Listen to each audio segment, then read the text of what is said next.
Mga paps, panibagong oil price hike ang nakaamba ngayong linggo. Ayon sa industry source, posibleng madagdagan ng 17 hanggang 19 pesos kada litro ang diesel, 3 pesos hanggang 5 pesos naman sa gasolina.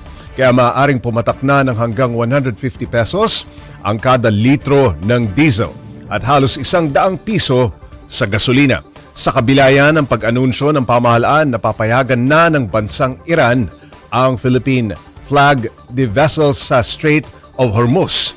Sabi naman ng palasyo, aalamin pa nila kung ano nga ba ang naging epekto ng pag-uusap na yan.